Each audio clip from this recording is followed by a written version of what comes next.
పార్లమెంటులో కేంద్రం బడ్జెట్ ప్రవేశపెట్టింది. వరుసగా 8వ ఆర్థిక శాఖ మంత్రి నిర్మలా సీతారామన్ బడ్జెట్ ప్రవేశపెట్టారు. మొత్తం 50,65,345 కోట్లతో వార్షిక బడ్జెట్ను ప్రవేశపెట్టారు. ఆయా రంగాలకు కేటాయింపులు జరిపారు. రక్షణ శాఖకు 4,91,732 కోట్లు, గ్రామీణ అభివృద్ధి శాఖకు 2,66,817 కోట్లు, హోంశాఖకు 2,33,211 కోట్లు, వ్యవసాయ అనుబంధ రంగాలకు భారీగా కేటాయింపులు జరిగాయి. కానీ తెలుగు రాష్ట్రాలకు ఆశించిన మేర జరిగిందా? తెలంగాణ పరిస్థితి ఏంటి? తెలంగాణ రాష్ట్ర ప్రస్తావన బడ్జెట్లో ఎందుకు లేదు? ఏపీకి కేటాయించిన నిధులతో రాష్ట్ర పునర్నిర్మాణం సాధ్యమేనా? నేతలు అసలు ఏమంటున్నారు? బీజేపీ నేతలు అయితే బడ్జెట్ను సమర్థిస్తున్నారు. విపక్ష పార్టీల నేతలు బడ్జెట్ తీరును తప్పుపడుతున్నారు. ఏది ఏమైనా నిర్మలా సీతారామన్ కేంద్ర ఆర్థిక శాఖ మంత్రి 8వసారి 2025-2026 ఆర్థిక సంవత్సరానికి సంబంధించి బడ్జెట్ని ప్రవేశపెట్టారు. 50,65,000 పైచిలకు 345 కోట్ల రూపాయలకు సంబంధించి బడ్జెట్ని అయితే ప్రవేశపెట్టారు. ఇందులో రాష్ట్రాలకు తగినంతగా బడ్జెట్ రాలేదు. అనుకూల రాష్ట్రాలకు ఒక విధంగా, అదేవిధంగా కాంగ్రెస్ పాలిత రాష్ట్రాలకు మరొక విధంగా బడ్జెట్ ప్రవేశపెట్టారు అనేది ఒక వాదన వినిపిస్తుంటే, బీహార్కు ఎక్కువగా నిధులు కేటాయించారు. రాబోయే అసెంబ్లీ ఎన్నికలను దృష్టిలో పెట్టుకొని ఇది కేవలం బీహార్ బడ్జెట్లా ఉంది అంటూ కూడా విమర్శలు వెల్లువెత్తుతున్నాయి. అయితే మనం రెండు తెలుగు రాష్ట్రాల గురించి మనం ఒక్కసారి గమనించినట్లయితే, రెండు తెలుగు రాష్ట్రాలలో కూడా ఆశించిన స్థాయిలో బడ్జెట్ అనేది కేంద్ర ప్రభుత్వం ప్రవేశపెట్టలేదు. ఇందులో ఏపీ కన్నా ఎక్కువగా కూడా బీహార్కే బడ్జెట్ కేటాయింపులు ఉన్నాయి. అయితే కొంతగా చెప్పుకోవాలంటే రెండు తెలుగు రాష్ట్రాలు తెలంగాణతో కంపేర్ చేస్తే ఏపీకే బడ్జెట్ అంతో కొంత ఉపశమనం కలిగించే విధంగా ఉంది. కానీ తెలంగాణలో అసలు ఎక్కడా కూడా బడ్జెట్, తెలంగాణలో కేంద్ర బడ్జెట్లో తెలంగాణ ప్రస్తావనే లేదు అంటూ కూడా చెప్తున్నారు. మరైతే తెలంగాణ ప్రజలు బీజేపీకి 8 మంది ఎంపీలని, అదేవిధంగా కాంగ్రెస్కి 8 మంది ఎంపీలని ఇచ్చారు. అయితే మరి ఇంతమందిని ఇచ్చినా కానీ కేంద్రం నుంచి నిధులు తెచ్చుకోవడంలో ఎందుకు విఫలమవుతుంది? ఇప్పటికే గత బడ్జెట్ని గురించి ఆలోచించినట్లయితే గత బడ్జెట్లో కూడా అన్యాయం జరిగింది, తెలంగాణ మీద వివక్షత చూపించారు, సవితి తల్లి ప్రేమ చూపించారు అంటూ కూడా ప్రతి ఒక్కరూ మాట్లాడారు. కానీ అప్పుడు కూడా బీజేపీ నేతలు దాన్ని సమర్థించారు. ఈ బడ్జెట్ కాకపోతే వచ్చే బడ్జెట్లో తెలంగాణకు పెద్దపీట వేసే అవకాశాలు ఉండొచ్చు అంటూ కూడా వారు వాదించారు. కానీ తీరా 2025-2026 వార్షిక బడ్జెట్కి సంబంధించి చూసినప్పటికీ కూడా తెలంగాణలోకి మొండి చెయ్యే కనిపించింది అనేది ఇక్కడ స్పష్టమవుతున్న విషయం అంటూ కూడా విశ్లేషకులు చెప్తున్నారు. దీనికి సంబంధించి విపక్షాలు, ప్రతిపక్షాలు, వాళ్ళు వీళ్ళు అని కాకుండా ప్రతి ఒక్కరు కూడా విమర్శన అస్త్రాలైతే కేంద్ర ప్రభుత్వం మీద చేస్తున్న పరిస్థితి కనిపిస్తుంది. అయితే కవిత దీనికి సంబంధించి కూడా ట్వీట్ చేశారు. 8+8 = 0. మరి కేంద్ర ప్రభుత్వం నుంచి మీరు సాధించింది ఏంటి అని. అదేవిధంగా కేటీఆర్ కూడా విమర్శిస్తున్నారు. మీరంతా కూడా క్షమాపణలు చెప్పాలి, తెలంగాణ ప్రజలకు క్షమాపణలు చెప్పాలి అంటూ కూడా ఆయన డిమాండ్ చేస్తున్నారు. ఇవన్నీ చూస్తే అసలు తెలంగాణని కేంద్రం మర్చిపోయిందా అన్న సందేహాలు వ్యక్తమవుతున్నాయి. కాకపోతే ఇందులో ఏపీలో మనం చూసుకున్నట్లయితే పోలవరం ప్రాజెక్టుకి 5,936 కోట్లు, అలాగే నిర్మాణానికి బ్యాలెన్స్లోగా ఉన్న గ్రాంట్స్ ఏవైతే ఉన్నాయో 12,157 కోట్లు, విశాఖ స్టీల్ ప్లాంట్కి 3,297 కోట్లు, విశాఖ పోర్టుకి 730 కోట్లు, రాష్ట్రంలో ఆరోగ్య వ్యవస్థ బలోపేతానికి 162 కోట్లు, రాష్ట్ర జీరో బడ్జెట్ న్యాచురల్ పార్కింగ్కి 186 కోట్లు, లెర్నింగ్ ట్రాన్స్ఫర్మేషన్ ఆపరేషన్కు మద్దతుగా 375 కోట్లు, అదేవిధంగా రాష్ట్ర రోడ్డు వంతెన నిర్మాణానికి 240 కోట్లు. ఇలా AP irrigation livelihood improvement project రెండవ దశలో ఉన్న 244.50 కోట్ల వరకు, అంటే ఒక లిమిటెడ్ బడ్జెట్ అనేది ఏపీకి కేటాయించడం జరిగింది. టోటల్గా ఈ బడ్జెట్ అయితే ముఖ్యంగా ఇందులో గమనించుకోవాల్సిందే, సామాన్యులకి కాస్త ఊరట కలుగుతుంది ట్యాక్సెస్ వైజ్ అనేది చెప్పుకోవచ్చు. 12 లక్షల లోపు ఉన్న వారికి ట్యాక్స్ నుంచి కూడా మినహాయింపు వచ్చింది. కొన్ని స్లాబ్స్ కూడా ఇందులో మారటం జరిగింది. టోటల్గా 35 రకాల ముడి సరుకులకు సంబంధించి కస్టమ్ డ్యూటీని కూడా కేంద్ర ప్రభుత్వం తగ్గించడం జరిగింది. ఇదే అంశంకి సంబంధించి మనతో పాటు మాట్లాడడానికి జూమ్ లైవ్లో మనకి అందుబాటులో డాక్టర్ హేమానాయక్ గారు ఉన్నారు. హేమనాయక్ గారు, అదేవిధంగా బీఆర్ఎస్ నుంచి మనకి శ్రీనివాస్ గారు, అదేవిధంగా టీడీపీ నుంచి శ్రీనివాస్ చౌదరి గారు, వైసీపీ నుంచి కమలారెడ్డి గారు, అదేవిధంగా మనకి స్టూడియోలో ఏఐసిసి అధికార ప్రతినిధి నాగేష్ గారు ఉన్నారు. అందరికీ నమస్కారం అండి.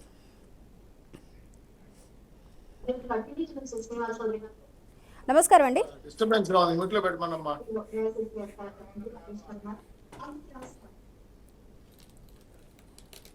అందరికీ నమస్కారం అండి. నమస్తే మా పిసిఆర్ ఎవరో డిస్టర్బెన్స్ మా బాగా నమస్కారం నమస్కారం అండి. ఇంట్లో పెట్టమనండి. ఓకే, ప్యానెల్లో ఉన్న వారందరికీ కూడా నమస్కారం అండి. ఈరోజు 8వసారి కేంద్ర ఆర్థిక శాఖ మంత్రి మనకి బడ్జెట్ అనేది పెట్టడం జరిగింది. ఈ బడ్జెట్ మనం చూసినట్లయితే 50,65,345 కోట్ల వరకు ఈ బడ్జెట్ని ప్రవేశపెట్టారు. ఇందులో సామాన్యులకి, వ్యవసాయ రంగానికి, అలాగే మిగిలిన వాటి అంశానికి కూడా వికసిత భారత్ లక్ష్యంగా ఈ బడ్జెట్ని ప్రవేశపెట్టామంటూ కూడా బీజేపీ చెప్తుంది. కాకపోతే ఇక్కడ అసలు ఈ బడ్జెట్లో ఎవరు లాభపడుతున్నారు, ఎవరు నష్టపోతున్నారు? రాష్ట్రాలు అనుకున్న స్థాయిలో ఈ బడ్జెట్ ఉందా? విభజన హామీలు ఇందులో ఉన్నాయా? అదేవిధంగా పేద మధ్యతరగతి ప్రజలకు ఏ విధంగా అనుకూలంగా ఉంది? అదేవిధంగా కస్టమ్స్ కొన్నిటికి తగ్గించారు, కొన్నిటికి సంబంధించి రేట్లు పెరుగుతున్నాయి, కొన్నిటికి సంబంధించి రేట్లు తగ్గుతున్నాయి. ఈ బడ్జెట్ నేపథ్యంలో స్టాక్ మార్కెట్ కూడా ఈరోజు ఫ్లాట్గా వెళ్ళిపోయింది. అయితే ఈ బడ్జెట్ని మనం ఎలా చూడవచ్చు అంటారు హేమానాయక్ గారు?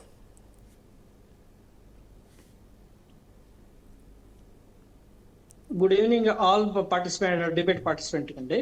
నేను Good doctor evening Hemanayak, BJP కార్యకర్తని ఫ్రమ్ ఆల్లు మన్యం జిల్లా నుంచి మాట్లాడుతున్నాను. సాలూరు మన్యం జిల్లా, ఆంధ్రప్రదేశ్. సపోజ్ ఈ రోజు మనం చూసుకుంటే బడ్జెట్, యూనియన్ బడ్జెట్ చూసుకుంటే the budget is a inclusive growth. అంటే దేశంలో ఏ విధంగా మనం హోలిస్టిక్ గా ప్రపంచానికి ధీటుగా ఏ విధంగా ఎకనామికల్ గా మనం వెళ్ళగలుగుతున్నామో మరీ ఫోకస్ గా అగ్రికల్చర్, ఎంఎస్ఎంఈస్, తర్వాత ఇన్వెస్ట్మెంట్, తర్వాత ఎక్స్పోర్ట్ ని ఏ విధంగా ప్రమోట్ చేసి మన దేశంలో యొక్క ఉపాధి కల్పన కావచ్చు, ఇన్వెస్ట్మెంట్ అంటే ఒక మిడిల్ క్లాస్ నుంచి ఎకానమీ పార్టిసిపేషన్, అంటే ఇప్పుడు దాకా చూడని ఒక మిడిల్ క్లాస్ ని ఈ రోజు మనం క్లియర్ గా చూసాం.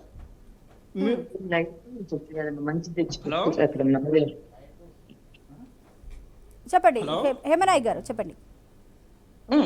ఈ రోజు దాకా మనం మిడిల్ క్లాస్ ని ఈ రోజు అన్ని గత బడ్జెట్ సెషన్ లో దయచేసి ప్యానెల్లో ఉన్న వాళ్ళు, ప్యానెల్లో ఉన్న సభ్యులు దయచేసి మ్యూట్ లో ఉండండి. ఎందుకంటే మనం లైవ్ లో ఉన్నాము, మాట్లాడుతున్నాము. ఆ డిస్టర్బెన్స్ అనేది మనకి క్రియేట్ అవ్వకూడదు. దయచేసి ప్యానెల్లో ఉన్న వాళ్ళు మ్యూట్ లో ఉండే ప్రయత్నం చేయండి. హేమనాయక్ గారు చెప్పండి.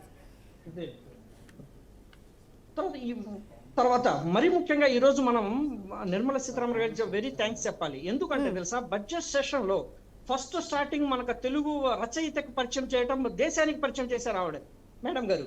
ఏ country is not just for soil, a country for the people. And at same time the policy of the budget provisions also is same as mainly focus on the people, not corporates or capitalist.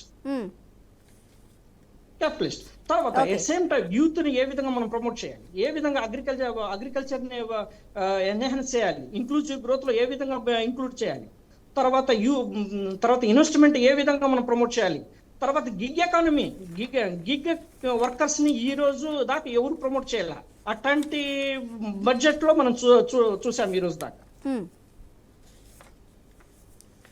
Okay అండి, okay Hemanayak గారు ఒక నిమిషం hold అవునండి. శ్రీనివాస్ గారు నమస్కారం. శ్రీనివాస్ గారు వినిపిస్తుందా మీకు? ఇప్పుడు అమ్మ బచ్చు శ్రీనివాస, ఇంకే శ్రీనివాస్ అన్నారు? బచ్చు శ్రీనివాస్ గారు, బిఆర్ఎస్. అనాలిగా అమ్మా ఇంటి పేరు చెప్పండి. శ్రీనివాస్ గారు చెప్పండి అమ్మా, చెప్పండి. శ్రీనివాస్ గారు బిఆర్ఎస్ కి సంబంధించి గతంలో కూడా కేంద్ర ప్రభుత్వం నుంచి ఎవరు ఏమీ తీసుకురాలేకపోయారు అంటూ కూడా విమర్శలు గుప్పిస్తూ ఉన్నారు. అయితే అదే ఈ బడ్జెట్లో కూడా సేమ్ అదే రిపీట్ అయింది. ఎందుకంటే తెలంగాణకి మొండి చేయి చూపించింది బీజేపీ అంటూ కూడా అంటున్నారు. అయితే రెండు బడ్జెట్లో కూడా గతంలో పెట్టిన బడ్జెట్ కావచ్చు, లేకపోతే ఇప్పుడు 2025-2026 ఆర్థిక సంవత్సరానికి ఇప్పుడు నిర్మలా సీతారామన్ 8వసారి ప్రవేశపెట్టిన బడ్జెట్లో కావచ్చు, మరి తెలంగాణకి ఎందుకు నిధులు లేవని మీరు అంటున్నారు? అసలు నిజంగా ఇందులో మీరు ఏం ఎక్స్పెక్ట్ చేస్తారు, ఏం లేదు? మొట్టమొదట విఆర్కే న్యూస్ వీక్షకులకు, మీకు అక్కడ ఉన్నటువంటి మిత్రులు అందరు కూడా నమస్తే, నమస్కారం అండి. ఇప్పుడు మీరే ఇప్పుడు నేను అనడం కాదు, మీరు బడ్జెట్ కేటాయింపులు, బడ్జెట్ మొత్తము, ఎన్నోసారి బడ్జెట్ అన్ని మీరు చదివిండ్రు.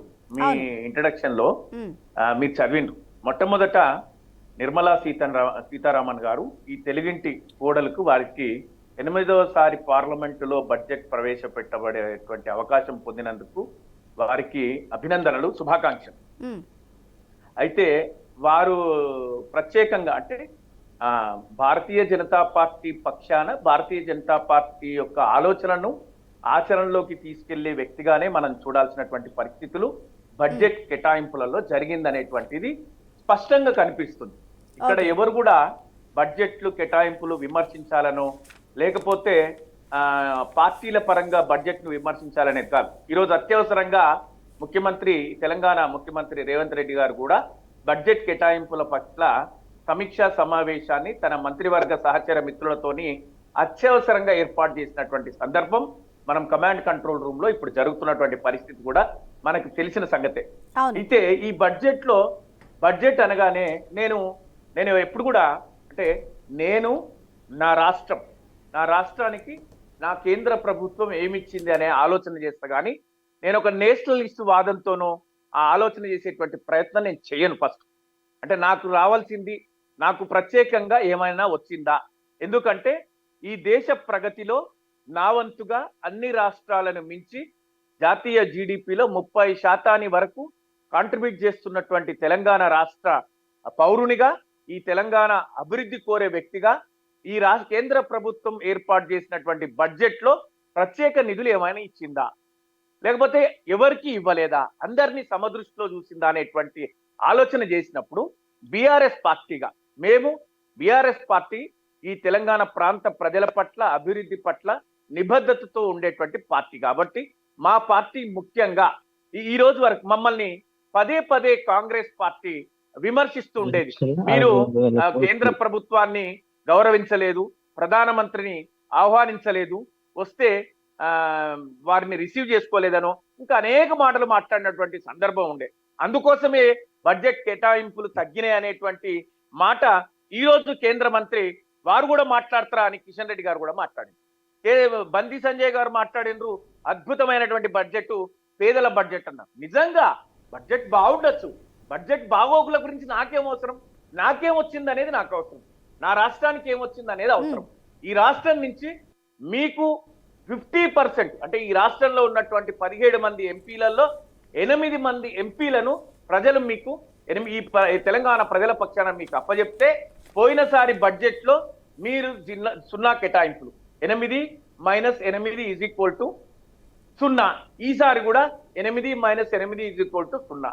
ఇకపోతే బడ్జెట్ లో తెలంగాణ ఏర్పాటుకు సంబంధించినటువంటి ఆ రోజు బయ్యారం ఉక్కు ఫ్యాక్టరీనో, కోచ్ ఫ్యాక్టరీనో, ట్రైబల్ యూనివర్సిటీకో, లేకపోతే ఇక్కడ మళ్ళీ జౌలు ఫ్యాక్టరీ ఏర్పాటు చేసినామని మాట్లాడినటువంటి కేంద్ర మంత్రి కిషన్ రెడ్డి గారు దాని పట్లనో, లేకపోతే నవోదయ స్కూల్ పట్లనో ఒక ప్రత్యేక కేటాయింపులు తెలంగాణకు లేవు. దాంతో పాటు మీరు ఎన్నికలు ఎక్కడ జరిగితే లేకపోతే మీ భాగస్వామ్య పార్టీలకు మద్దతుగా ఆ బీహార్ కానీ లేకపోతే పోయిన బడ్జెట్ లో ఆంధ్రప్రదేశ్ కానీ మీరు ఏర్పాట్లు చేసింది.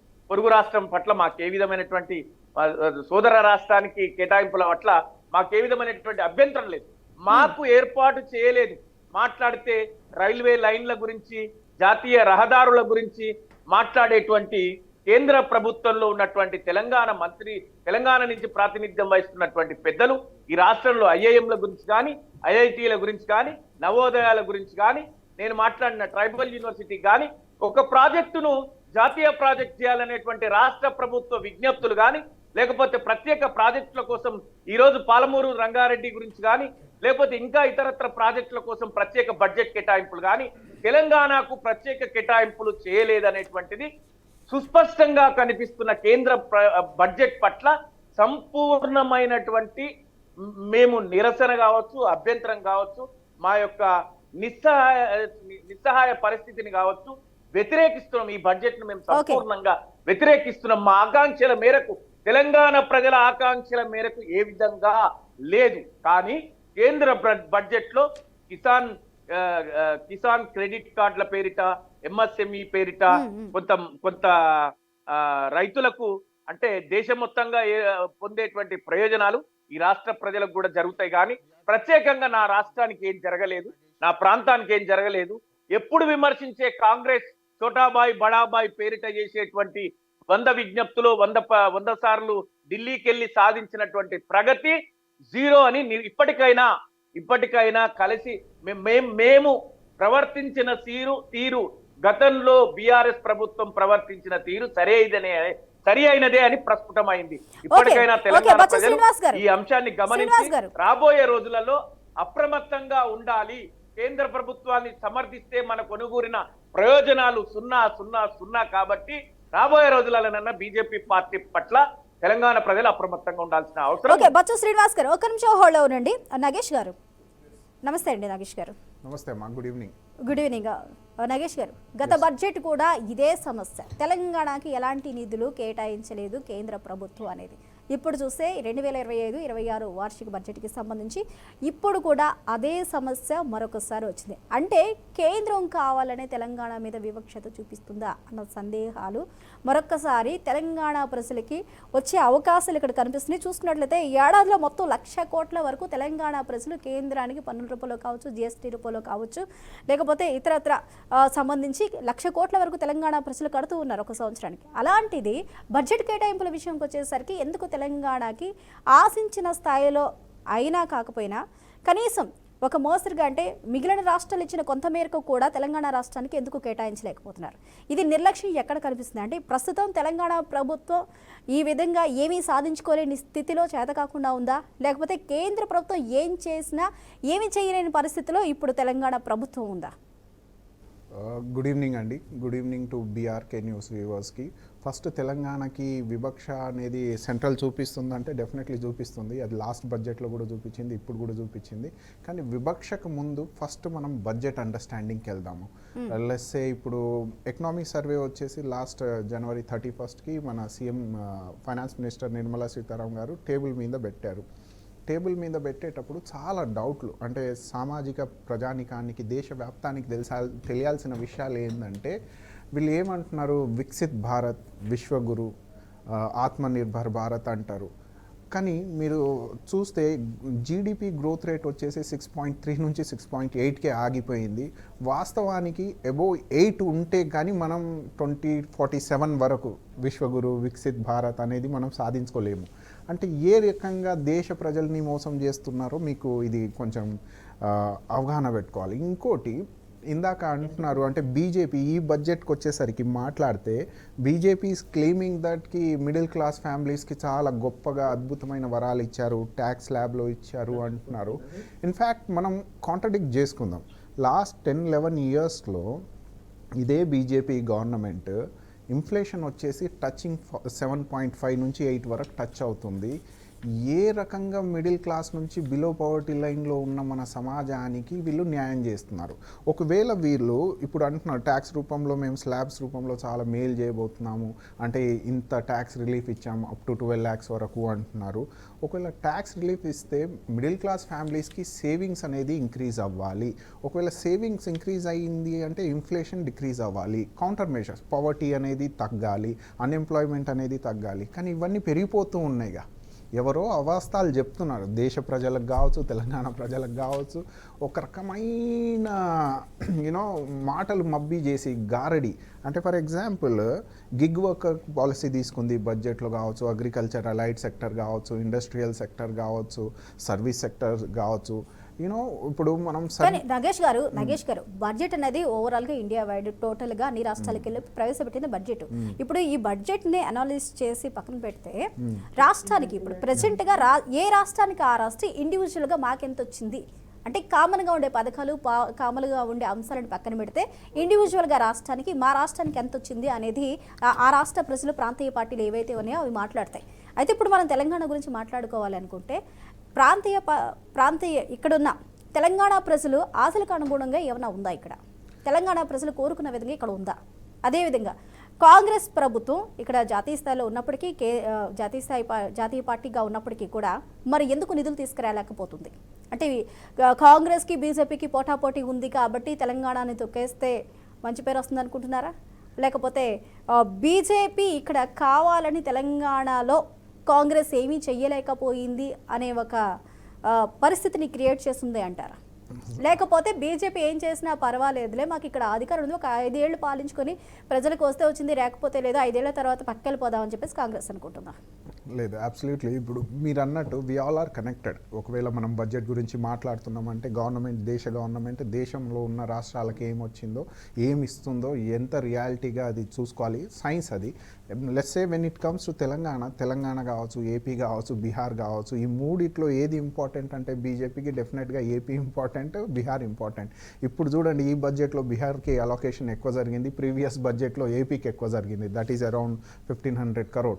తెలంగాణకి అప్పుడు మొండి చేయి, ఇప్పుడే మొండి చేయి.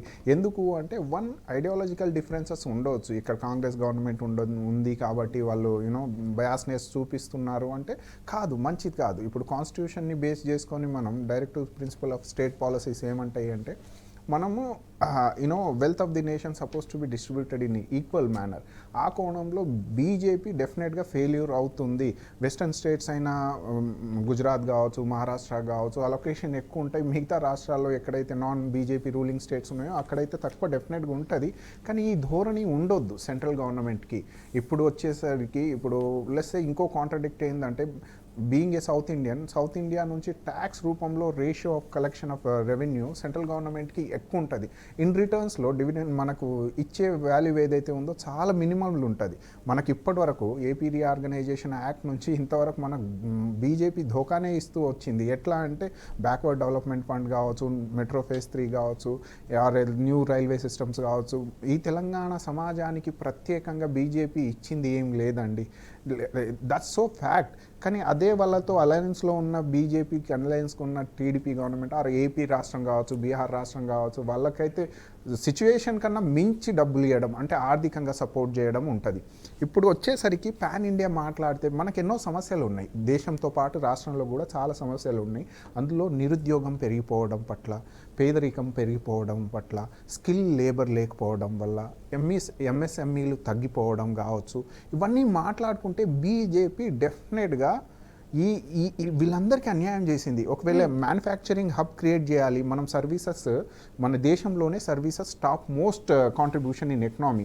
కానీ service generation mostly comes from Telangana, Karnataka, south India నుంచే వస్తుంది. ఈ సర్వీస్ టైగర్ షేర్ ఉంటుంది. అలాంటి సర్వీస్ సెక్టర్ని కాపాడుకోవాల్సిన అవసరం అయితే బీజేపీ సెంట్రల్ గవర్నమెంట్కి ఉంది. కానీ సెంట్రల్ గవర్నమెంట్ బడ్జెట్ రూపంలో ఇక్కడ ఐటీ ఇన్వెస్ట్మెంట్ జోన్స్ ఉన్నాయి. అవిటికి స్పెషల్ అలొకేషన్ ఏమైనా చేసిందా అంటే అది లేదు. అంటే బీజేపీ గవర్నమెంట్కి కొన్ని ఫ్యాక్ట్స్ లెస్సే ఇప్పుడు ఇవన్నీ రియాలిటీ అండి. ఇప్పుడు లెస్సే ఎంప్లాయ్మెంట్ జనరేట్ అవుతే పవర్టీకి మనం కౌంటర్ మెజర్ చేసుకుంటున్నట్టు, ఇన్ఫ్లేషన్కి కౌంటర్ మెజర్ తీసుకుంటున్నట్టు, ఇవన్నీ సైన్స్. బీజేపీకి ఇవన్నిటికీ ఎల్లటికీ అర్థం కాదు. ఇంతకుముందు లెస్సే కొన్ని విషయాలు ఇప్పుడు మిడిల్ క్లాస్ వాళ్ళకి ట్యాక్స్ ల్యాబ్స్ రూపంలో చాలా మంచి మిడిల్ క్లాస్ ఇది వచ్చింది, బడ్జెట్ వచ్చింది అంటారు. కానీ ఐ హ్యావ్ ఎ డౌట్. ఇప్పుడు మీరు లాస్ట్ 13 years నుంచి సెన్సస్సే చేయలేదు. మిడిల్ క్లాస్ అన్న రేషియోలో ఎన్ని ఫ్యామిలీస్ ఉన్నాయి, ఎంతమందికి మేలు జరుగుతున్నా అన్న నంబర్ రూపంలో చెప్పట్లేదు. కానీ మిడిల్ క్లాస్కి అయితే ఫేవరింగ్ ఉంది బడ్జెట్ అంటారు. ఏంటంటే మిడిల్ క్లాస్ ఫ్యామిలీస్ ఇన్ని ఉన్నాయని వారు చెప్పకపోయినా ఏంటంటే 12 లక్షల లోపు ఉన్న వాళ్ళకి ఇన్కమ్, యాన్యువల్ ఇన్కమ్ ఉన్న వారికి ట్యాక్స్ లో మినహాయింపు ఉంది కాబట్టి ఆ కేటగిరీకి సంబంధించిన వాళ్ళు కూడా లబ్ధి పొందుతారు అనేది ఒక ఓవరాల్ గా ఒక లైన్ అయితే వాళ్ళు ఇచ్చేస్తారు. అంటే మీ స్టేట్మెంట్ కే చూద్దాం. 12 lakhs అబోవ్ ఉన్న వాళ్ళకి ట్యాక్స్ రిలీఫ్ ఉంటుంది, బిలో ఉన్న వాళ్ళకి. అది మోస్ట్లీ అర్బనైజ్ వరల్డ్ లోనే ఉంటుంది కదా, మెట్రోపాలిటన్ సిటీస్ లో. అయితే కంట్రీ సైడ్ ఎంత, రూరల్ ఇండియా 66%. అంటే అన్యాయం 66% వాళ్ళకి చేస్తుర్రా. అంటే ఇక్కడ ఏంటంటే ఫస్ట్ అవగాహన లేకపోవడం, మేం చేస్తుందే గ్రేటర్ అని చూపించుకోవడం. ఇందాక బీజేపీ సోదరులు అంటున్నారు గిగ్ వర్కర్స్ గురించి ఫస్ట్ టైం ఈ గవర్నమెంట్ తీసుకొచ్చిందని. అసలు ఫస్ట్ గిగ్ వర్కర్స్ డెఫినేషన్ చెప్పండి. అదే గిగ్ వర్కర్స్లో food panda, Zomato, food delivery boys ఉన్నారు కదా, వాళ్ళకి 30,000 35,000 సంపాదించుకుందాం అనుకుంటున్నాం, లెస్సే సంపాదించుకుంటున్నారు. కానీ ఇదే అర్బనైజ్ ఈ హైదరాబాద్లో ఆ 35,000 సరిపోతుందా? నిత్యావసర ధరలు పెరిగిపోతున్నాయి అంటే అది నథింగ్, మినిమల్ ఇన్కమ్ అది. అంటే ఏ రకంగా వీళ్ళు క్లెయిమ్ చేస్తున్నారు అంటే ఇన్సూరెన్స్ క్రియేట్ చేస్తే సోషల్ సెక్యూరిటీ వచ్చేసినట్టేనా? సోషల్ సెక్యూరిటీ ఇంక్లూడ్ నగేష్ గారు ఒక నిమిషం హోల్డ్ అవ్వండి. శ్రీనివాస్ చౌదరి గారు ఏపీకి తీసుకొచ్చిన బడ్జెట్ అంశం గురించి కూడా విమర్శలు అయితే వెల్లువెత్తుతున్నాయి. బీహార్లో కేవలం 12 మంది ఎంపీలు ఉన్న జేడీయూ తీసుకొచ్చిన నిధుల కన్నా 16 సీట్లు ఉన్న ఏపీ తక్కువ తీసుకొచ్చుకోగలిగింది. 16 మంది ఉండి మీరు ఏం చేశారు అంటూ కూడా బుగ్గన రాజేంద్ర అయితే చెప్పడం జరిగింది. అంటే 12 మంది ఎంపీలు ఉన్నవారు తెచ్చుకున్న దానికన్నా 16 మంది సాధించలేకపోయారా? అంటే ఏపీ కూడా ఇక్కడ కొంతమేర తెచ్చుకుంది కానీ పూర్తి స్థాయిలో తెచ్చుకోలేకపోయింది. మోదీ దగ్గర మాత్రం కూడా ఇక్కడ ఇన్ఫ్లుయెన్స్ వీరు చూపించలేదు అంటూ కూడా మాట్లాడుతున్నారు. మరి వచ్చిన బడ్జెట్కి సంబంధించి ఏపీ ప్రభుత్వం కానీ లేకపోతే ఏపీ ప్రజలు కానీ సంతృప్తిగా ఉన్నారంటారా? మొదట మీకు బీఆర్కే వీక్షకులకి ప్యానెల్లో ఉన్న వివిధ పార్టీ నాయకులందరూ కూడా శుభ సాయంత్రం. Good evening. Very good evening అండి. పచ్చ అద్దాలు వేసుకున్న వాళ్ళకి పచ్చగానే కనబడతాయి. ఈరోజు 5 ఏళ్ల పరిపాలనలో 5 రూపాయలు తీసుకోవాలని గత ప్రభుత్వ నాయకుడు మళ్ళీ విమర్శించడానికి వచ్చాడంటే తగుదనమ్మా అని చెప్పి రాష్ట్రాలు పక్కన పెట్టినా పులేసం వేసుకురావడానికి సిద్ధంగా లేరు. చెప్తే వినే పరిస్థితులు లేరు. బడ్జెట్ నుండే 7 లక్షల కోట్ల రూపాయలు భారీగా ఆంధ్ర రాష్ట్రానికి నిధులు కేటాయించారు. పోలవరం కావచ్చు, వైజాగ్ జోన్ కావచ్చు, అలాగే విశాఖ స్టీల్ ప్లాంట్ కావచ్చు, అమరావతి డెవలప్మెంట్స్ కావచ్చు, అనేక అంశాలపైన దశల వారీగా రింగ్ రోడ్స్ కానీ అలాగే బిఫార్మ్స్, వివిధ రకాల బిఫార్మ్స్, రాయల్ మిల్స్ కానీ అనేక రకాల పెట్టుబడులు 7 లక్షల పైకి మాకు వచ్చాయి. సో ఇప్పుడు వికసిత భారత్కి వికసిత ఆంధ్రప్రదేశ్ కట్టుబడి లేదనే విషయాన్ని చాలా స్పష్టంగా ఈరోజు మేము అనుకోవడం ఏంటంటే ఇక్కడ అక్కడ డబుల్ ఇంజిన్ సర్కారు 2 రకాలుగా రాష్ట్ర దేశ పరిణామాలు దృష్టి పెట్టుకొని బడ్జెట్ ప్రవేశపెట్టారు. బడ్జెట్ అనేది కేవలం ఒక నిర్ణయాత్మకమైన సూచిక.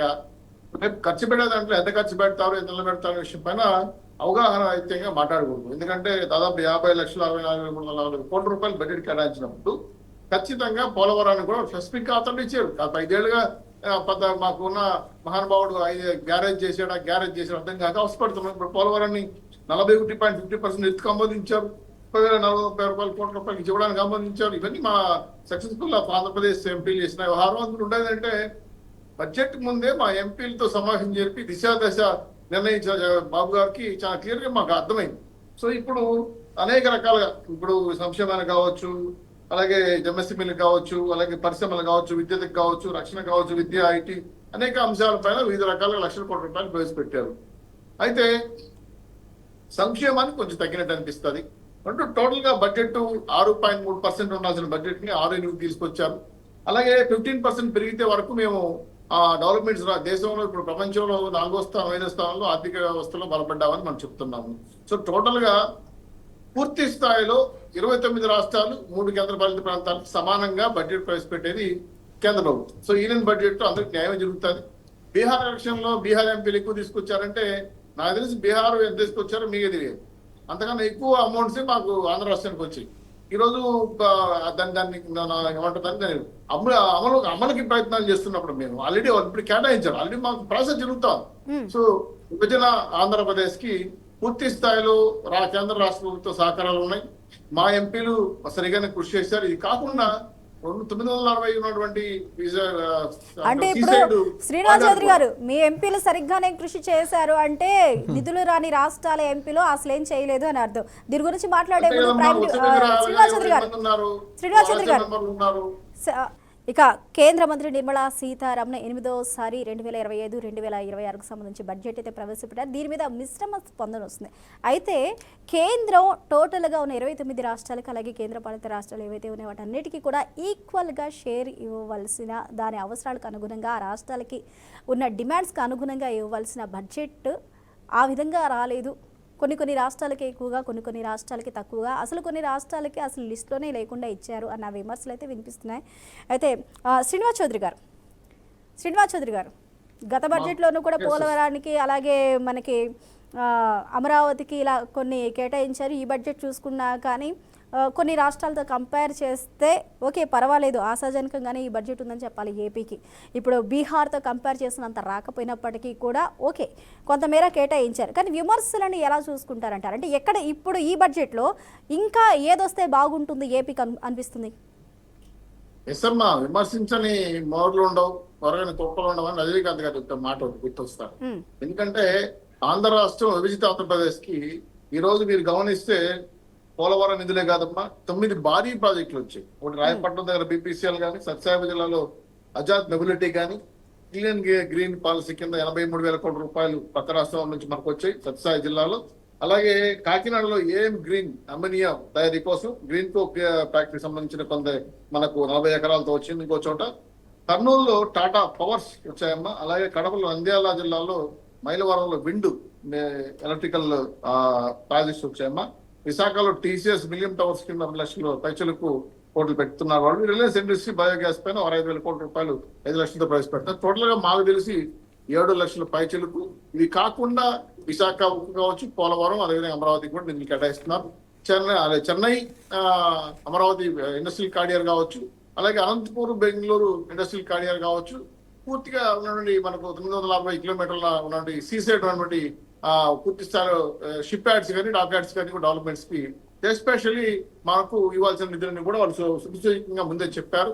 సో మా ఎంపీలు ఇచ్చిన లిస్ట్ అవుట్ ప్రకారం వందే భారత్ ట్రైన్స్ కొనసాగించడం, అలాగే ఎన్ఆర్జీ ఫండ్స్ డెవలప్మెంట్ కోసం మళ్ళీ ఎక్కువ కేటాయించడం, ఇది కాకుండా రైతుల సబ్సిడీల విషయాలు కూడా ప్రస్తావించారు. సో ఆంధ్ర రాష్ట్రానికి బడ్జెట్ లో కేటాయించింది ఒక అమౌంట్ అయినా మళ్ళీ కూడా ఇతోధికంగా మనకు హెల్ప్ చేసే విధంగా వాళ్ళు హామీలు ఇచ్చారు. కాబట్టి ఆంధ్ర రాష్ట్రానికి అయితే ఇది మేలు చేసే బడ్జెట్.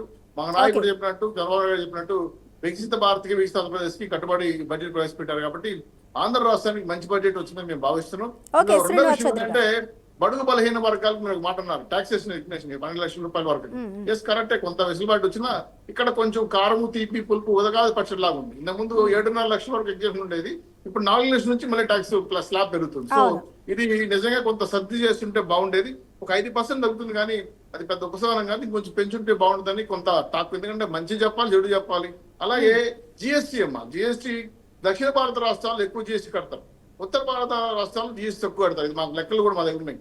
సో ఇక్కడ ఏంటంటే మన జిఎస్టీ వాళ్ళకి వాళ్ళ జిఎస్టీ మీకు చెప్పలేదు, అంటే విభజించి పాలించమని చెప్పలేదు, కానీ సమాన స్థాయిలో అందరూ రాష్ట్రాల నిధులు కూడా కాకుండా మార్పులు తీసుకురావాలి. ఎందుకంటే అనేక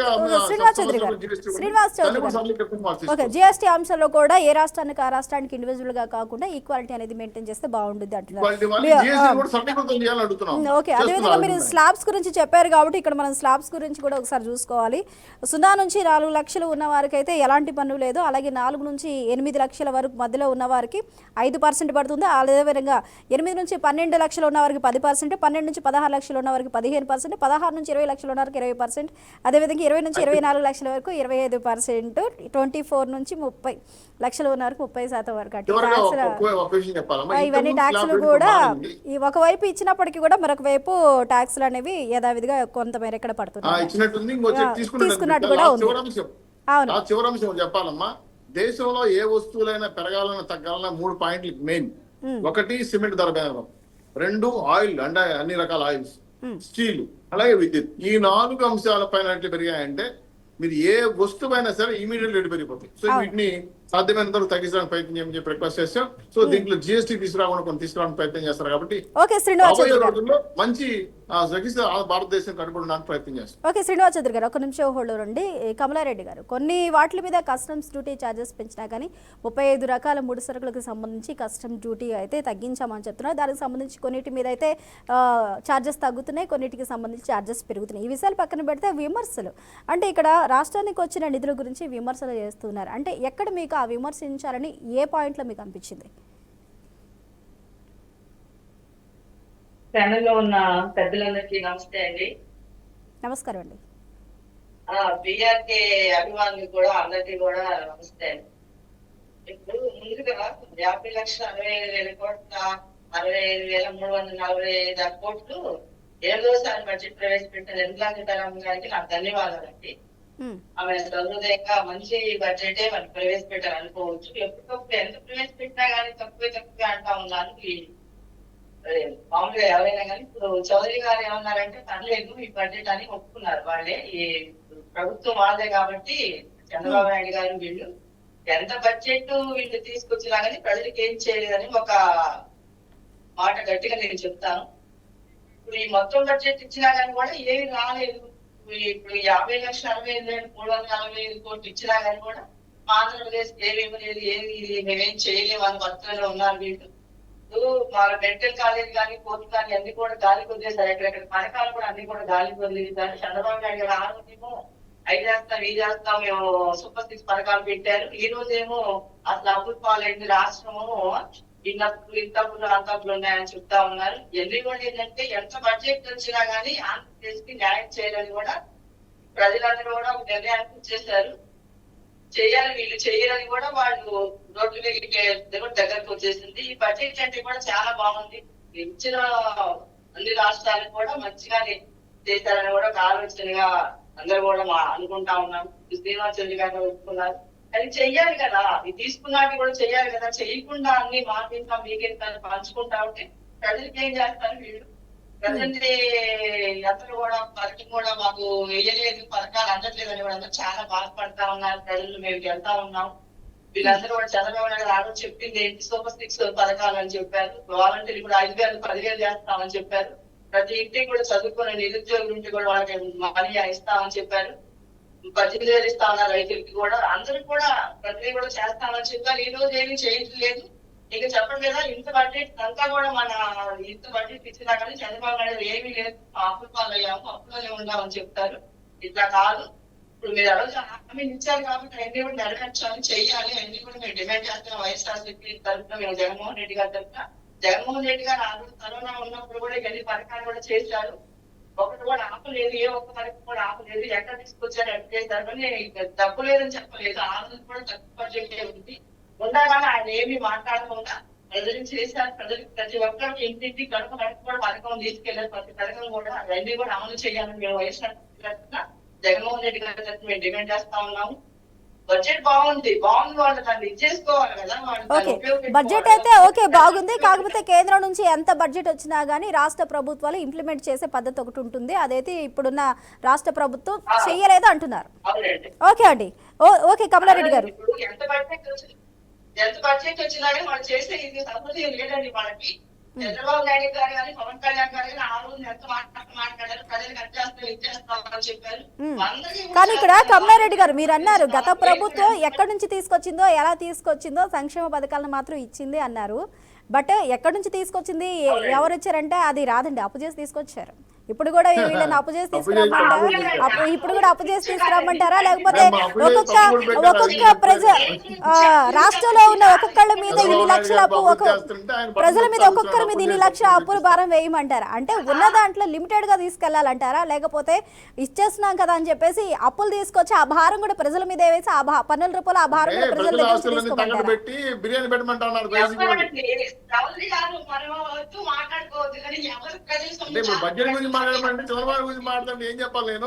ఓకే కమలారెడ్డి గారు,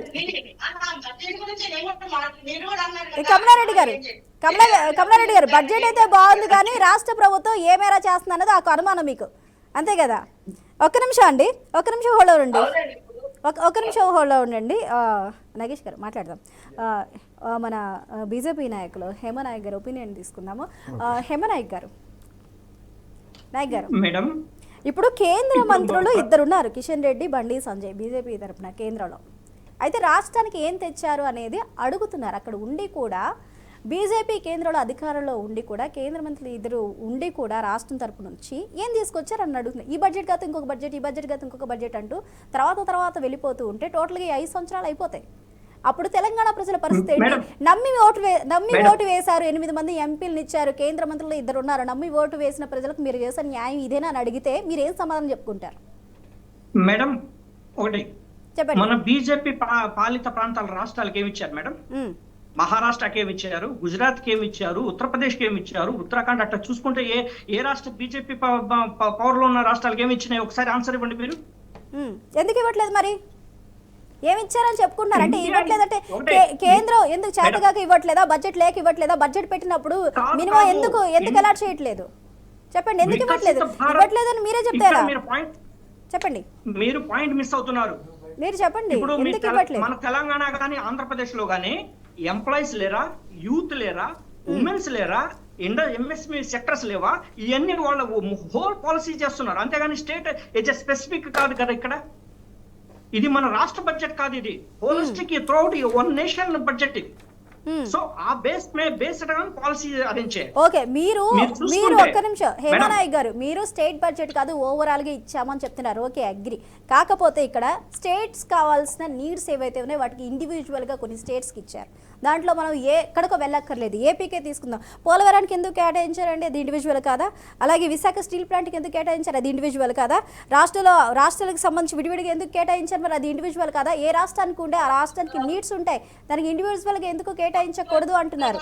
ఓవరాల్గా వచ్చే పథకాలు దేశవ్యాప్తంగా ఇచ్చేవి ఓకే అండి, కాదని ఎవరు అండి, కానీ రాష్ట్రాల నీడ్స్ అన్న కొన్ని ఉంటాయి, వాటిని ఎందుకు ఇంక్లూడ్ చేయలేదు? చెప్పండి.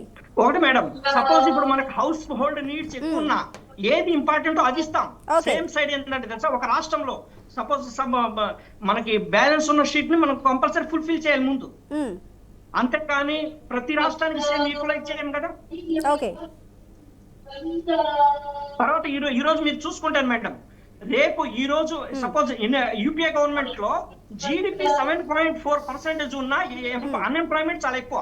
ఓకే. అందుకే ఇప్పుడు మనకి ఏంటి తెలుసా, హోలిస్టిక్ గ్రోత్ మనం ప్లాన్ చేస్తున్నాం. అంటే మీనింగ్ ఏంటి తెలుసా, ఎకనామిక్ గ్రోత్ లో ఇంక్లూజివ్ ఎకనామిక్ గ్రోత్. అది అంతకుముందు మనం చూడలేకపోయాం. ఇప్పుడు అది ఏ బడ్జెట్ మనకు అంతకుముందు యూపీఏ గవర్నమెంట్ 1 కావచ్చు 2 కావచ్చు, ఇప్పుడు ఎప్పుడు ఇన్క్లూజివ్ గ్రోత్ కాదు. వాళ్ళు ఏంటంటే తెలుసా, సర్టన్ స్టేట్ మీద అలవాటు చేస్తున్నారు. అది రియల్ గా మనకు ఆ విధంగా బడ్జెట్ ఇప్పుడు ఉండకూడదు. హేమనాయక్ గారు ఒక నిమిషం. ఇప్పుడు ఏం తెలుసా, ప్రతి పొలిటీషియన్ ఏ విధంగా ఆలోచిస్తున్నాడు తెలుసా, గత 120 సంవత్సరాలు ఉన్న బడ్జెట్ అంటే కాంగ్రెస్ రిలేటెడ్ పార్టీలు ఏం చేస్తాయంటే, అంతకు ముందు ఒక స్టేట్ ని బేస్ చేసుకుని ఆ స్టేట్ కు ఒక ఎలక్షన్ ముందు వచ్చినప్పుడు సర్టన్ బడ్జెట్ లో అలొకేట్ చేయటం. ఈ రోజు మరి ఎలక్షన్ ఢిల్లీలో ఉన్నాయి కదా, ఇంకో నెలలో విత్ ఇన్ 15 days లో మరి ఢిల్లీకి ఏం చేయలేదే. ఓకేనండి. ఓకే హేమనాయక్ గారు ఒక్క నిమిషం హోల్డ్ ఉండండి. నగేష్ గారు, అది మన బీజేపీ వాళ్ళు ఇస్తున్న క్లారిటీ ఏంటంటే, ఇండివిజువల్గా ఏ రాష్ట్రానికి ఆ రాష్ట్రానికి నో, మేము పాలించే రాష్ట్రాలు కూడా కొన్నిసార్లు ఇవ్వలేదు, ఓవరాల్గా ఇచ్చాము. అంటే ఏది దేనికి అవసరం అయితే దానికి ఇచ్చా, అంటే తెలంగాణకి ఏం అవసరాలు లేవా అనేది మీరే చెప్పాలి మరి. ఫస్ట్ థింగ్, ఇందాక అన్నగారు అంటున్నారు చూడండి, బీజేపీ అన్నగారు ఇంక్లూసివ్ గవర్నమెంట్ అని.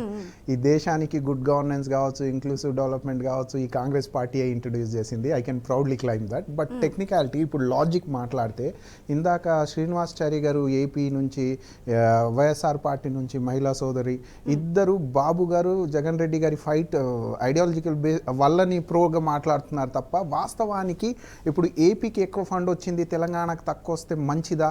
ఇందాక అన్నారుగా డబల్ ఇంజన్ అంటే ఏంది, ఫాస్ట్గా స్పీడ్గా డెవలప్మెంట్ పనులు జరుగుతాయి అని అర్థము. అయితే ఇక్కడ మీ డబుల్ ఇంజన్ అంటే మీనింగ్ అలా మారిపోవట్లేదండి. తెలంగాణ రాష్ట్రంలో అదే గవర్నమెంట్ అండ్ కేంద్రంలో అదే గవర్నమెంట్ డబుల్ ఇంజన్ అవుతుంది. అదే డెఫినేషన్లో నేను ఒకవేళ అంటే, పక్కనోడు బీదోడు నేను ధనవంతునిగా ఉంటే అది మంచి సమాజ నిర్మాణం కాదు. బీజేపీ చేసేది వివక్ష పాలిటిక్స్. అది శ్రీనివాసాచారి గారికి అంత అండర్స్టాండింగ్లో చెప్తున్నారు. జిఎస్టీ రూపంలో అన్యాయం. జిఎస్టీ లెస్సే కాంట్రిబ్యూషన్, సెంట్రల్ రెవెన్యూ కాంట్రిబ్యూషన్లో సౌత్ ఇండియా నంబర్ 1 అండి. మేజర్ షేర్ 65 నుంచి 75% వరకు ఉంటుంది. ట్రికిల్ డౌన్ ఎఫెక్ట్లో ఇన్ రిటర్న్లో మనకు వచ్చేది ఏందండి? దాని మీద మాట్లాడారు బీజేపీతో అగెనెస్ట్గా. లెస్సే ఇదే శ్రీనివాసాచారి గారు కావచ్చు, వైఎస్ఆర్ నుంచి కావచ్చు, ఇందాక మాట్లాడిన బీజేపీ సోదరుకి నా క్వశ్చన్, ఒకవేళ మీరు బడ్జెట్ రూపంలో ఇంక్లూసివ్ డెవలప్మెంట్ చేస్తున్నారు అనుకుంటే పేదరికం ఎందుకు పెరిగిపోతుంది, అన్ఎంప్లాయ్మెంట్ ఎందుకు జనరేట్ అయిపోతుంది? అగ్రికల్చర్ అలైడ్ సెక్టర్లో మీరు ఫ్రంటల్ టెక్నాలజీ యూజ్ చేస్తూ ఉంటే, అంత గొప్పగా చేస్తూ ఉంటే, అంత బడ్జెట్ అలోకేట్ అయి ఉంటే పర్ ఎకర్ ప్రొడక్టివిటీ ఎంత? డైవర్సిఫైడ్ ఫార్మింగ్ ఎందుకు అవ్వట్లేదు? ఓన్లీ ప్యాడీకే ఎందుకు? మీరు ఇవన్నీ గ్రహించాలి. ఎవరో మోసపూరితమైన మాటలు చెప్తున్నారు ఈ దేశ సమాజానికి. ఎలక్షన్స్కి ముందు లాస్ట్ 10 yearsలో మీరు చేసింది ఏంది? గవర్నెన్స్ వెల్ఫేర్ రూపంలో ఈ దేశానికి ఇచ్చిన పాలసీస్ ఏంది? అదే కాంగ్రెస్ గవర్నమెంట్ ఆర్టీఐ యాక్ట్ నుంచి, ఐటీ పాలసీ నుంచి నరేగా వరకు ఇచ్చింది మేమే. ఇన్ఫ్యాక్ట్ నరేగా ఎలాంటి పాలసీ అంటే direct counter measure to inflation, పేదరికం నుంచి అప్లిఫ్ట్మెంట్, ప్రతి ఒక్క బడుగు బలహీన వర్గానికి మెయిన్ స్ట్రీమ్ డెవలప్మెంట్కి తీసుకొచ్చే స్కీమ్ అది. దానికి ఎంత అలొకేట్ చేసిర్రు? ఎట్టకేళ్ళకి అంటే బీజేపీకి ఓ కాన్సెప్చువల్ అండర్స్టాండింగ్ లేదు. కాన్సెప్చువల్ అండర్స్టాండింగ్ అంటే ఏంది? Micro, small, medium scale enterprises ఎలా రన్ అవుతాయి కూడా అవగాహన లేదు. ఒకవేళ ఉంటే దానికి రెగ్యులేషన్ కింద land, labour, allocation, technologies, logistic రూపంలో రెగ్యులేషన్ మెయింటైన్ చేయాలి. అంటే అమ్మా నేను చెప్పేది ఏంటంటే, what I'm trying to say,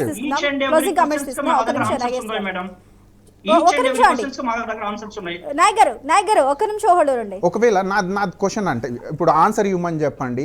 మీరు వికసిత్ భారత్ అని 1కి 10 సార్లు ఇదే డిబేట్లో అన్నారు. 6.3 నుంచి 6.8 మన జీడిపి గ్రోత్ రేట్ ఉంది. దీనివల్ల 2047లో మనం వికసిత్ భారత్గా మారుతామా, విశ్వగురుగా మారుతామా? ఆన్సర్ ఇవ్వమని చెప్పండి. ఇంత లో గ్రోత్ రేట్తో, జీడిపి గ్రోత్ రేట్తో. ఓకే నగేష్ గారు మాట్లాడదాం. ఇది ఇప్పుడు అయిపోయే టాపిక్ కాదు, ఎందుకంటే దీనికి మనకి చాలా సమయం పడుతుంది. దేశానికి సంబంధించిన బడ్జెట్ కాబట్టి మనకి ఒక నిమిషం అండి. Okay closing comments single line లో చెప్పండి. నాయక్ గారు ఈ దేశానికి ఎటువంటి బడ్జెట్ కావాలో ఆ బడ్జెట్ మోడీ ప్రభుత్వంలో ముందుకు వచ్చాం madam. Okay okay okay question కి ఆన్సర్ ఇవ్వమని ఓకే. చెప్పండి. నగేష్ వికసిత్ గారు భారత్ ఎలా ఒక్క ఎలా నిమిషం. తీసుకోబోతున్నారు Futuristic గా ఒక platform అన్నగారు? పెట్టుకున్నాం. వికసిత్ భారత్ నగేష్ అంటే గారు ఒక్క ఎలా నిమిషం. రాబోతుంది? 6.3 నగేష్ నుంచి గారు 6.8 నగేష్ గారు Growth rate ఒక్క ఇదేనా నిమిషం అండి. GDP కి? క్లోజింగ్ కామెంట్స్ ఇస్తున్నారు నగేష్ గారు, మనకి సమయం తక్కువ ఉంది, ఒక్క నిమిషం ఉండండి. బచ్చు శ్రీనివాస్ గారు, గతంలో ఈ గత బడ్జెట్ కి సంబంధించి మనకి కేసీఆర్ కూడా ఏం మాట్లాడలేదు, ఇది ఇలా ఉంది అలా ఉంది అని చెప్పేసి. కనీసం ఇప్పుడైనా ఆయన మాట్లాడతారా? కేసీఆర్ గారు మాట్లాడితేనే మాట్లాడినట్ట, బీఆర్ఎస్ పార్టీ పక్షాన బీఆర్ఎస్ లో ఎవరు మాట్లాడినా కేసీఆర్ గారు మాట్లాడినట్టే. ఓ ఎవరు మాట్లాడినా కేసీఆర్ మాట్లాడినట్టే. కేసీఆర్ మేము ఎవరు మాట్లాడినా కూడా it is the voice of KCR. Okay. It is not the voice of our personal. మేము మా అధ్యక్షుడి వాయిసే మాట్లాడుతున్నాం. ఓకే, మీరు ఏం మాట్లాడినా కేసీఆర్ మాట్లాడినట్టే. ఒకవేళ ఎక్కడ ఏదైనా పొరపాటుగా 100% మాట్లాడినా కానీ కేసీఆర్ మాట్లాడినట్టే. కేసీఆర్ 100% అమ్మా, దాంట్లో తప్పేముంది? మేము తప్పు మాట్లాడినా కూడా అది వారికే చెందుతుంది. ఇప్పుడు వారు మాట్లాడుతున్నారు కేంద్ర బడ్జెట్ గురించి, కాంగ్రెస్ కూడా మాట్లాడుతుంది. ఎవరైనా కూడా రాజకీయ పార్టీలు తమ స్వప్రయోజనాల కోసమే పనిచేస్తాయి. 60 ఏళ్లుగా ఈ దేశాన్ని ఎక్కువ పరిపాలించింది ఓకే, అంటే కాంగ్రెస్. గత 10 ఏళ్లలో బీఆర్ఎస్ కూడా స్వప్రయోజనాల కోసమే పనిచేసింది, ప్రజల కోసం పనిచేస్తాయి కదా. అందుకోసమే బీహారు, ఢిల్లీ ఎన్నికలు ఉన్న సమయంలో వాటికి కేటాయింపులు ఎక్కువ జరిగినాయి. అది ఎవరు అవునన్నా కాదన్నా తెలంగాణ మాత్రం ఖచ్చితంగా ఈ రోజు అన్యాయానికి గురైంది. ఈ బడ్జెట్ పట్ల మేమందరం కూడా అసంతృప్తి, అసహనాన్ని వ్యక్తపరుస్తున్నాం. ఓకే ఓకే శ్రీనివాస్ చౌదరి గారు మీరు ఎన్డీఏ గవర్నమెంట్ ప్రవేశపెట్టిన 8వ బడ్జెట్ లో పేదవాళ్ళకి, బడుగు బలహీన వర్గాలకి, రైతులకి, ఆరోగ్యానికి, అలాగే కొన్ని రకాల చేతి పనిముట్లు కలిగిన వ్యాపారస్తులకు కూడా ఎంఎస్ఎంఈల ద్వారా మేలు చేకూర్చే విధంగా రూపాయి రాక రూపాయి పోగే కాకుండా ఆదాయ వనరులు పెంచుకొని, తద్వారా కుటుంబ ఆదాయాన్ని పెంచుకొని, తద్వారా రాష్ట్ర దేశ ఆదాయాన్ని పెంచుకుంటా అవడం కోసం చేసిన ప్రయోగాత్మకమైన బడ్జెట్ ఇది. ఖచ్చితంగా అమలులో మంచి ఫలితాలు వస్తాయమ్మా. ఎస్పెషల్లీ సంక్షేమానికి పెద్దపీట వేశారు, రైతులకు పెద్దపీట వేశారు, దేశ రక్షణకు కూడా పెద్దపీట వేశారు. కాబట్టి టోటల్ గా భారతదేశ ప్రజలు మెచ్చుకునే విధంగా పరిపాలన, ఆర్థిక లావాదేవీలు, అలాగే భవిష్యత్తులో కొన్ని రకాల ప్రమాదాలు కూడా, ఏ లాంటి ప్రమాదాలు కూడా హెచ్చరిస్తూ జాగ్రత్తగా ఉండే విధంగా ప్రయత్నం చేస్తున్నాం. ఖచ్చితంగా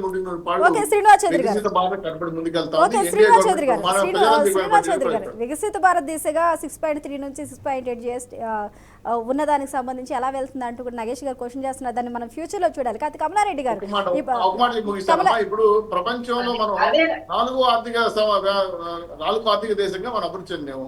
గతంలో ఎక్కడ ఉండేమో మీకు తెలుసు. కాబట్టి ఇవన్నీ కూడా అంటే ఎలా వెళ్ళకంటే మనకు విజనరీ ఉండాలి. దేశ సంపాదన జనగణన చేయకుండానే పంచాలి. ఎన్డీఏ విజన్ ఏంటంటే జనగణనలు చేయకుండానే ఈ దేశ సంపాదన పంచాలి, అంతే కదా. Last 11 years sir. నగేష్ గారు ఒక నిమిషం. కమలారెడ్డి గారు, మీరు అన్నారు ఆశాజనకంగా లేదు.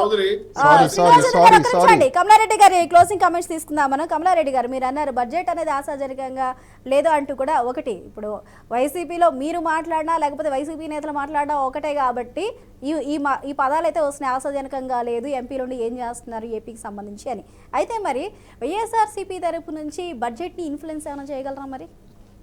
కనీసం రాబోయే బడ్జెట్లో అయినా మరి మీరు అంటే ఆశాజనకంగా తీసుకురాగలుగుతారా? మరి మోదీని ఆయన ఇన్ఫ్లుయెన్స్ చేస్తారా? అన్నారు కదా, వీళ్ళు చేస్తారు అప్పుడు ప్రభుత్వం చేస్తారు, ఎందుకు ఇప్పుడు ఇవ్వలేకపోతున్నారు? అయితే మేము అప్పుడు మీరు చంద్రబాబు నాయుడు గారు చేస్తాం కానీ అప్పుడు మేము తక్కువ అప్పుడు చేస్తాము. ఎందుకంటే వాళ్ళు ఏదో చెప్పడమే మాటల్లో మనం చాటల్లో చేయమని చెప్తా ఉన్నాం. బడుగు బలహీన వర్గాలు, పేద ప్రజలు ఆదుకోమని చెప్తా ఉన్నాం. ఎంత బడ్జెట్ అనేది వాళ్ళకి ఇది కాదు. ఎంత బడ్జెట్ వచ్చినా వాళ్ళు పంచుకొని తెలియదే కానీ వీళ్ళు మట్టి ప్రజలు చేయాలని ఒక ప్రజలు కూడా వాళ్ళు కన్ఫర్మ్ వచ్చేసారు. వచ్చే పరిస్థితి కమలారెడ్డి గారు, నగేష్ గారు, టోటల్ గా బడ్జెట్ తీసుకురావడానికి గతంలో మేము ధర్నాలు చేస్తాం, నిరసనలు చేస్తాం, ఢిల్లీ వెళ్తాము, అక్కడే కూర్చుంటామని చెప్పారు. కనీసం మరి ఆ ప్రయత్నం ఇప్పుడు చేస్తారు? ఎందుకంటే ఇంత నిరాశాజనకంగా ఉంది అంటూ కూడా అందరూ కూడా మాట్లాడుతున్నారు. మరి ఏం చేస్తారు? ఫ్యూచర్ ప్లాన్స్ ఏంటి? కంక్లూడ్ చేద్దాం. ఇప్పుడు నుంచి కాదమ్మా, we have been fighting being a Congress. Gig workers కి న్యాయం చేయాలని ఈ దేశంలో, ఈ ప్రపంచంలో మొట్టమొదటిగా ఎత్తిందే మా నాయకుడు రాహుల్ గాంధీ గారు. అందుకే ఈరోజు గిగ్ వర్కర్ కి ఇన్సూరెన్స్ అన్న స్కీమ్ తో కొత్త నాటకాన్ని బీజేపీ తెరదీసింది.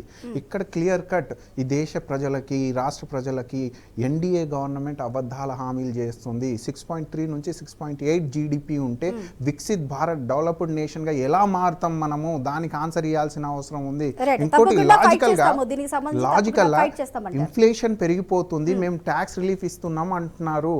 ఈ ఇన్ఫ్లేషన్ కి ట్యాక్స్ రిలీఫ్, అసలు ఇన్ఫ్లేషన్ అంత పెరిగిపోతూ ఉంటే మిడిల్ క్లాస్ చాలా లబ్ధి పొందుతుంది అంటున్నారు. ఫస్ట్ థింగ్, మిడిల్ క్లాస్ ఎంత రేషియోలో ఉంది అన్నది తెలియదు, జనగణన తెలియదు మీకు. ఈ దేశ సంపాదన so called 3 to 5 trillion economy, అంటే 4th లార్జెస్ట్ ఎకనామీ అంటున్నారుగా శ్రీనివాస్ చౌదరి గారు.